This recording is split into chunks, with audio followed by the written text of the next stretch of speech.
نبی پاک صلی اللہ تعالی علیہ وسلم کی زندگی میں بہترین نمونہ عمل ہے. بہترین. اگر کوئی شخص ایک خوبصورت ترین زندگی ترتیب دینا چاہے اور وہ محسوس کرے کہ زندگی باوقار بھی ہو، حسین بھی ہو، سکون والی بھی ہو، اور زندگی اس طرح کی ہو جس میں میری وجہ سے کسی کو تکلیف بھی نہ پہنچے، اور زندگی اس طرح کی ہو کہ میری وجہ سے کسی کا فائدہ بھی ہو جائے، اور زندگی اس طرح کی ہو کہ میرا وجود بیکار نہ ہو، میری صلاحیتوں کو زنگ نہ لگے، میں کچھ کر جاؤں، کچھ کر گزروں، زمانے کو کچھ دے جاؤں، ملت کے لیے، قوم کے لیے، وطن کے لیے، مذہب کے لیے، دین کے لیے، عقیدے کے لیے کوئی خدمات سر انجام دے جاؤں، میں کچھ نظریات میں بلندی پیدا کر جاؤں، میں کچھ کر جاؤں.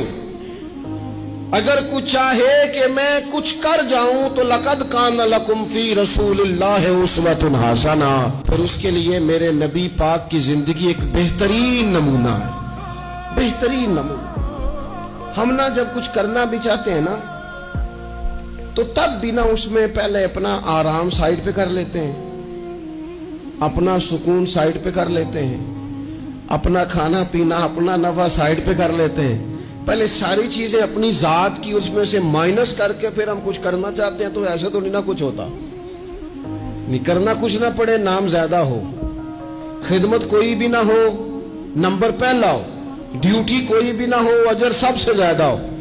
باتوں کے ساتھ جو لوگ پلاؤ پکاتے ہیں وہ زیادہ بھی گھی ڈال لیں تو خرچہ کوئی نہیں آتا. مسالہ جات مہنگے استعمال کریں، باتوں سے جو پلاؤ پکانا ہے. اور اگر کسی نے عملہ نہ آنا ہے تو پھر تو میرے بھائی یہ شہادت گاہ الفت میں قدم رکھنا ہے. لوگ آسان سمجھتے ہیں مسلمان ہونا. آپ تھوڑا سا اس آیہ مقدسہ کا پس منظر سمجھیں گے. یہ آیت نازل کب ہوئی؟ یہ آیت نازل ہوئی ہے غزوہ خندق کے موقع پر. سارے عرب قبائل جمع ہو کے یک بار کی انہوں نے حملہ کر دیا مدینہ طیبہ. اور زمینی حقائق یہ ہیں، اندر کی صورتحال یہ ہے کہ یہودی جو بڑی دیر سے معاہدہ کیے ہوئے تھے مسلمانوں کے ساتھ، انہوں نے معاہدہ بھی توڑ دیا. منافقین مدینہ طیبہ میں جو بڑا اظہار کرتے تھے ظاہری جملوں اور لفظوں کے ساتھ، وہ پیچھے ہو گئے. قحط کا زمانہ ہے، معاشی حالات بھی بڑے سخت ہیں. اب ان حالات میں سارے کا سارا عرب کفر جو ہے وہ جمع ہو کے آ گیا. اب حضور نے ان کے خلاف کھڑے ہونا ہے. صحابہ کو جمع کیا گیا، مشاورت کی گئی اب کیا کیا جائے.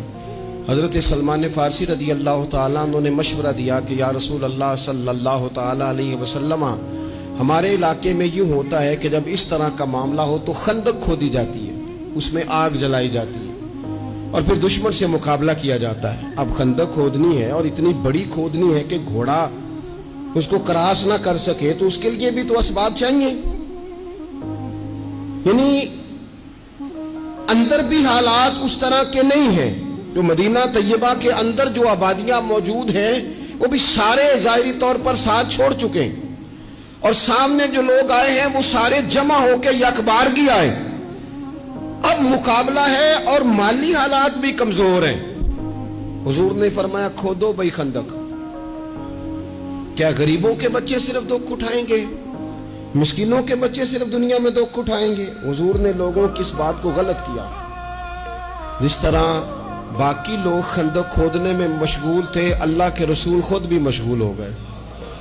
لوگ جیسے اندر سے مٹی اٹھا اٹھا کے خندق سے باہر لاتے تھے، نبی کریم بھی اٹھا کے باہر لاتے تھے. جتنی محنت دوسرے کر رہے تھے حضور اس سے ڈبل کر رہے. بلکہ صحابہ فرماتے ہیں درمیان میں کچھ ایسی چٹانیں آئیں جو ہم سے نہیں ٹوٹتی تھی، تو حضور نے فرمایا مجھے دونا تھوڑا، مجھے دونا اوزار، میں تمہیں توڑ کے دیتا ہوں. حضور نے باقاعدہ عملاً اس میں کام کیا. اور جب ہم نے کہا نا یا رسول اللہ ہم نے تو بھوک کی وجہ سے پیٹ پہ پتھر باندھے ہیں، تو حضور نے کپڑا ہٹا کے کہا تم نے اگر ایک باندھا ہے تو میں نے 2 باندھے ہوئے ہیں. عملاً حضور نے حصہ لیا. 1 مہینہ پورا مدینہ طیبہ کا محاصرہ کیے رکھا کافروں نے، اور کڑاکے کی سردی، حالات اور طرح کے.